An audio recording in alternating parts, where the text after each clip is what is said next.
की। अंचल में सचमुच बहुत कुछ बदल रहा है। एक तरफ हमारी सदियों पुरानी परंपराएं हैं जो अपनी जड़ें और मजबूत कर रही हैं, तो वहीं दूसरी तरफ आधुनिकता की ओर बहुत ही तेजी से बढ़ते कदम भी नजर आते हैं। आज के इस विशेष विश्लेषण में हम 50 ताजा खबरों के जरिए इसी मिथिला की प्रगति, यहाँ की रोजमर्रा की चुनौतियों और भविष्य की तस्वीर का गहराई से अध्ययन करेंगे। तो चलिए बिना किसी देरी के शुरू करते हैं। आज के इस विश्लेषण के हमारे मुख्य विषय कुछ इस प्रकार रहेंगे। पहला, संस्कृति और कृषि विकास। दूसरा, बुनियादी ढांचा और कनेक्टिविटी। तीसरा, नागरिक समस्याएं। चौथा, कानून, व्यवस्था और अपराध। और अंत में पांचवां, शिक्षा तथा युवाओं के लिए अवसर। तो आइए सबसे पहले बात करते हैं खंड 1 की, जो है संस्कृति और कृषि विकास। देखिए, खेती किसानी के मोर्चे पर इस वक्त एक बहुत ही दिलचस्प बदलाव देखने को मिल रहा है। ये बदलाव है पारंपरिक खेती और आधुनिक तकनीक के एक बेहतरीन तालमेल का। पूरे मिथिलांचल में किसानों को आजकल जैविक खेती यानी ऑर्गेनिक फार्मिंग का विशेष प्रशिक्षण दिया जा रहा है। इसके साथ ही अगर आप देखें तो बिरौल में मुफ्त धान के बीज बांटे गए हैं, दरभंगा में आधुनिक कृषि यंत्रों की सुविधा दी जा रही है और कुशेश्वर स्थान में मछली पालन को बढ़ावा देने वाली नई योजनाएं लागू की गई हैं। मतलब प्रशासन का पूरा जोर अब किसानों को आत्मनिर्भर और बिल्कुल हाईटेक बनाने पर है। अब खेतों से निकलकर अगर हम थोड़ी संस्कृति की बात करें तो मिथिला की असली पहचान अब पूरी तरह से ग्लोबल होने को तैयार है। मिथिला पेंटिंग को अंतर्राष्ट्रीय बाजार तक पहुंचाने की कोशिशें बहुत तेज हो गई हैं। पारंपरिक पाग, मखाना और हमारे जो लोकगीत हैं, उन्हें सहेजने के लिए केंद्र और राज्य दोनों ही स्तरों पर विशेष अभियान चलाए जा रहे हैं। मधुबनी में मिथिला महोत्सव की जोरदार तैयारियां और पर्यटन के जो नए प्लान बन रहे हैं, वो सचमुच इसी सांस्कृतिक पुनर्जागरण का एक बड़ा जश्न है। चलिए आगे बढ़ते हैं हमारे दूसरे खंड की तरफ, जो है बुनियादी ढांचा और कनेक्टिविटी में सुधार। संपर्क और कनेक्टिविटी के मामले में इस पूरे के पूरे क्षेत्र को एक साथ अपग्रेड किया जा रहा है। दरभंगा में नए बस स्टैंड को जो मंजूरी मिली है और वहां के एयरपोर्ट पर यात्रियों की लगातार जो भीड़ बढ़ रही है, वो विकास का एक बहुत बड़ा संकेत है। वहीं अगर हम मधुबनी की तरफ देखें तो रेलवे स्टेशन पर नई सुविधाएं आई हैं और सफाई व्यवस्था में काफी ज्यादा सुधार हुआ है। और समस्तीपुर में तो रेल लाइन विस्तार परियोजना को भी हरी झंडी मिल गई है। कुल मिलाकर कहें तो ये एक तेजी से जुड़ता हुआ बहुत मजबूत नेटवर्क बनता जा रहा है।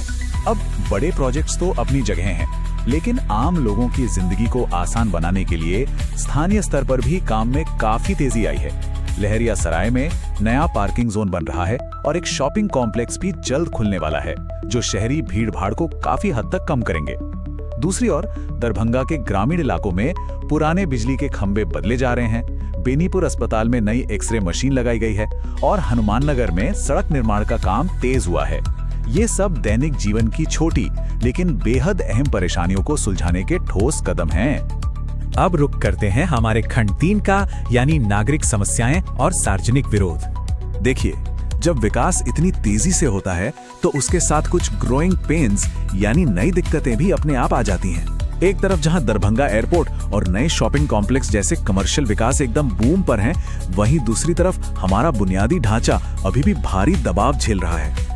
लहरियासराय बाजार का भयंकर ट्रैफिक जैम और दरभंगा के कई इलाकों में गंभीर जल जमाव जैसी स्थितियां ये साफ दिखाती हैं कि नागरिक सुविधाएं कमर्शियल रफ्तार से अभी भी काफी पीछे छूट गई हैं। और इन कमियों का सीधा सीधा असर जमीन पर दिख रहा है, जहां जनता का असंतोष भी सामने आ रहा है। अलीनगर में जो पेयजल संकट हुआ या मधुबनी में बिजली विभाग के खिलाफ जो प्रदर्शन हुए, वो इसके बिल्कुल प्रत्यक्ष उदाहरण है। व्यवस्थाओं पर हर तरफ भारी दबाव नजर आता है, चाहे वो दरभंगा मेडिकल कॉलेज में मरीजों की अत्यधिक भीड़ हो, जाले में सरकारी स्कूल भवन का अधूरा निर्माण हो, या फिर मधुबनी के ग्रामीण इलाकों में इंटरनेट का ठप हो जाना। बुनियादी सुविधाएं सुनिश्चित करना अब प्रशासन के लिए सच में एक बहुत बड़ी चुनौती बन गया है। चलिए अब बढ़ते हैं खंड 4 की ओर, कानून, व्यवस्था और अपराध। तेजी से बदलते इस पूरे परिदृश्य में एक बहुत ही बड़ा सवाल उठता है। स्थानीय प्रशासन इन बढ़ती अवैध गतिविधियों और शहरी चुनौतियों का आखिर जवाब कैसे दे रहा है? अगर हम देखें तो प्रशासन इस वक्त कई मोर्चों पर बिल्कुल सख्त एक्शन मोड में है। हायाघाट में अवैध बालू खनन पर तुरंत शिकंजा कसा गया है और बेनीपुर पुलिस ने शराब तस्करी का एक बहुत बड़ा नेटवर्क पकड़ा है। शहरों को थोड़ा व्यवस्थित करने के लिए दरभंगा नगर निगम बड़े पैमाने पर अतिक्रमण हटा रहा है और स्कूल बसों की भी कड़ी जांच की जा रही है। इसके साथ ही जयनगर सीमा पर सुरक्षा व्यवस्था को पहले से भी कहीं ज्यादा चुस्त कर दिया गया है। लेकिन इस सारी सख्ती के बावजूद अपराध के नए और पुराने रूप अभी भी चिंता का विषय बने हुए हैं। बेनीपुर में एक साथ 4 घरों में जो चोरी हुई उससे काफी दहशत है। दरभंगा यूनिवर्सिटी इलाके में मोबाइल चोरी और बिरौल में छेड़छाड़ के मामले भी सामने आए हैं। पर इन सब में जो सबसे ज्यादा ध्यान खींचने वाला आंकड़ा है वो है समस्तीपुर में साइबर अपराधों में हुई अचानक बढ़ोतरी। ये इस बात का एक बहुत ही स्पष्ट संकेत है कि जैसे जैसे हमारा क्षेत्र डिजिटल हो रहा है, अपराध का तरीका भी बिल्कुल हाईटेक होता जा रहा है। और अब आखिर में बात करते हैं खंड 5 की, शिक्षा और युवाओं के लिए अवसर। अब अगर हम थोड़ा फ्यूचर की तरफ देखें तो आने वाली पीढ़ी के लिए एक नया और बेहतरीन इकोसिस्टम तैयार किया जा रहा है। मधुबनी में युवाओं के लिए जो सफल रोजगार मेले लगे और समस्तीपुर में रेलवे भर्ती परीक्षा की जो व्यापक तैयारियां चल रही हैं, ये रोजगार की दिशा में बहुत ही बड़े कदम हैं। निखारने की नई पहल भी शुरू की गई है। इसके अलावा मिथिला विश्वविद्यालय में छात्र संघ चुनाव की सरगर्मी तेज है और दरभंगा में महिला स्वयं सहायता समूहों को दी जा रही आर्थिक मदद सचमुच महिला सशक्तिकरण के लिए एक बहुत ही मजबूत जमीन तैयार कर रही है। इन सभी बदलावों के बीच एक बहुत ही सकारात्मक बात यह है कि स्थानीय स्तर पर नागरिक जागरूकता भी तेजी से बढ़ रही है। डी न्यूज मिथिला की एक खास पहल है आवाज मिथिला की, जिसे आम लोगों का भारी समर्थन मिल रहा है। यह बात बिल्कुल साबित कर देती है कि जब विकास और बदलाव की बात आती है तो स्थानीय नागरिकों की आवाज और उनकी भागीदारी ही किसी भी क्षेत्र की कहानी गढ़ने में सबसे अहम भूमिका निभाती है। तो इस पूरे विश्लेषण के बाद अंत में हमारे सामने एक बहुत ही बड़ा और विचारणीय प्रश्न रह जाता है।